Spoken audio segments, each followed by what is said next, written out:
એમાં automatic pose origin અહીંયાથી reset કરી શકે, અહીંથી સ્ટાર્ટ કરી અહીંથી સ્ટોપ કરી શકે.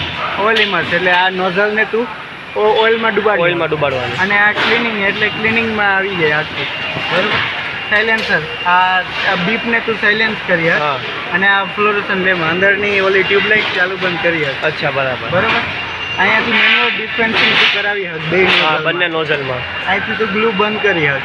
અચ્છા. અહીંથી એને ગ્લુ બંધ કરી હક સ્પેશિયલી એકની. બરાબર.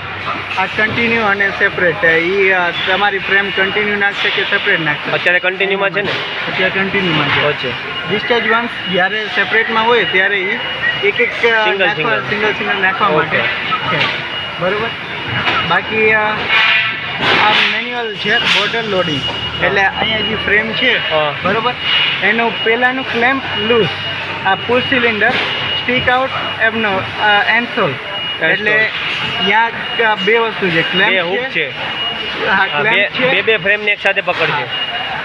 એક ક્લેમ્પ પકડવા માટે છે, એક ક્લેમ્પ બધી પડી ન જાય ટોટલ ફ્રેમને પકડવા માટે એક હશે, અને એક સિંગલ ફ્રેમને હુકમાં ક્લેમ કરશે કે જ્યારે સિંગલ ડ્રોપ કરવાનો ત્યારે.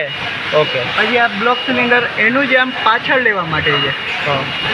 એ કઈ જગ્યાએ આવ્યું બ્લોક સિલિન્ડર? એ જ વસ્તુ તમે જે ક્લેમ્પ કરો છો ને એને આમ પાછળ લે એના માટેનું આ છે. બરોબર. હા, બ્લોક સિલિન્ડર. પછી આ ક્લેમ્પ સિલિન્ડર છે, અને આ જ ક્લેમ્પ સિલિન્ડરને અહીંયા આગળ પાછળ આપણે કરાવી શકીએ. બરાબર. અચ્છા, મતલબ આમાં ડબલ છે, એક બધી ટોટલ ફ્રેમને ક્લેમ કરે જ્યાં ગ્રીન છે તે. હા, બરાબર. હમણાં ડ્રોપ થશે ને આ ડ્રોપ, પછી આને છોડી દે. ઓકે. બરાબર. એવું કરે તો એ વસ્તુ માટે 1 2 3 4 એમ આપેલા છે, 4 ફ્રેમ. એટલે મતલબમાં પહેલામાં આમાં શું થશે? ક્લેમ્પ. હા. અને આમાં લૂઝ, ક્લેમ્પ સિલિન્ડરના આગળ પાછળ. હા. બરોબર. પછી આ સ્ટીક આઉટ એન્સોલ, એ આને પુશ સિલિન્ડર આગળ પાછળ કરવા માટે. હા. આ બ્લોક સિલિન્ડર આગળ પાછળ કરવા માટે, અને આ છે ખ્યાલ નથી. બરાબર. એમાં જે હવે લિફ્ટિંગ કનેક્શન, આ ફ્રેમ જે લેવા જાય છે ઉપર, ને પછી હમણાં લેવા જાય આને આગળ જાય ને, મતલબ આ જે છોડીને લેવા આવે નહીં, જે નીચેનું છે ને હવે લિફ્ટિંગ. આ એની સ્ટેપ પોઝિશન, આ એડજસ્ટ પોઝિશન, આ સ્ટેન્ડ બાય પોઝિશન, અને પછી એમ્પ્ટી પોઝિશન. ઓકે. એવી 4 પોઝિશન હોય એની. અચ્છા. એક પોઝિશન એટલે લેવા આવશે. હા. એડજસ્ટ પોઝિશનમાં ડ્રોપ થશે, એડજસ્ટ કરે, એડજસ્ટ થશે. સ્ટેન્ડ બાયમાં મૂકશે, એ મૂકશે, અને એમ્પ્ટીમાં નીચે વહી જાય. એમ્પ્ટીમાં નીચે થઈ જાય. હા. પછી આ ટ્રાન્સપ્લાન્ટર, જે અહીંથી વાં સુધી આ જે આવ્યું આવે છે, આ રાખ્યું, હવે એ વાં લઈ જશે, એને ટ્રાન્સપ્લાન્ટર.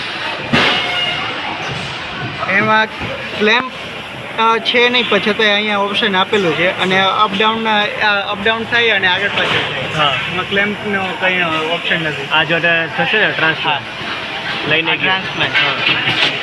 ઓકે. પછી ડિસ્પેન્સિંગ, આ નોઝલ અપડાઉન કરવા માટે, અને આ નોઝલને ફ્લિપ કરવા માટે. અચ્છા, રોટેટ કરવા માટે. હા. આ એ નોઝલને અપડાઉન કરવા માટે, આ નોઝલને ફ્લિપ કરવા માટે, 2 નોઝલ છે એટલા માટે. હવે આ છે એ ક્લેમ્પ કરવા માટે, વાં ડિસ્પેન્સિંગ આગળ. અચ્છા, જે અહીંયા છે તે, જે આ ક્લેમ્પ અત્યારે થવાના છે, હમણાં ફ્રેમ આવશે. હા. આ જો ફ્રેમ આવી, બરાબર, આ ક્લેમ્પ થયા. ઓકે. પછી આ એક્સ એક્સિસ છે, જે આમાં નોઝલ આગળ જાય છે અને પાછળ જાય છે, એને તમે મેન્યુઅલી કરી શકો. એને એક્સ એક્સિસ.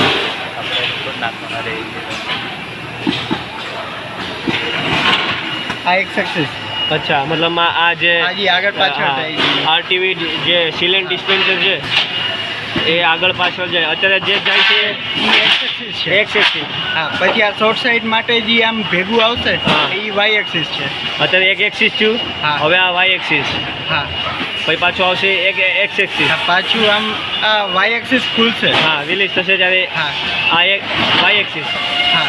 ઓકે. અને એક્સ એક્સિસ તો આગળ પાછળ થયા જ રાખે છે. પછી એ ટ્રાન્સપ્લાન્ટર, આ ટ્રાન્સપ્લાન્ટર છે, એમાં ઝેડ એક્સિસ છે અને વાય એક્સિસ છે. ઝેડ એક્સિસ એટલે અપડાઉન થાય છે ઈ. હા હમણાં જે ઓલું જે નીચે છે એટલે અપ થશે એટલે ઝેડ એક્સિસ હા. અને આગળ લઈ જશે હા એ વાય એક્સિસ. ઓકે હમણાં જોઈએ આપણે આ ઝેડ એક્સિસ, ઝેડ એક્સિસ અને આ વાય આ એક્સિસ. Y axis. ઓકે એમાં ક્લેમ્પ લૂઝ અને ઓપન કરવા માટે છે અને આ તમે મેન્યુઅલી ઝેડ એક્સિસ અપડાઉન કરાવ્યો છે. ઓકે અને આ કંઈ છે નહીં, ક્યારેય કામ નથી આવતું. ઓકે આટલું જ કામ આવે છે આ. તો આમાં પેલું બોર્ડર લોડરનું છે એમાં આમાં બ્લિંકિંગ નહીં થતું ને? નહીંતર આમાં બ્લિંકિંગમાં ખબર પડી જાય. આમાં બ્લિંકિંગ નહીં થાય. આના સિવાય બીજું કંઈ પેરામીટરમાં? પેરામીટરમાં છે એ જ વસ્તુ છે કે તમે એની પોઝિશન અહીંયાથી સેટ કરી શકો. બરાબર. જે અત્યારે મેં મેન્યુઅલમાં કીધું.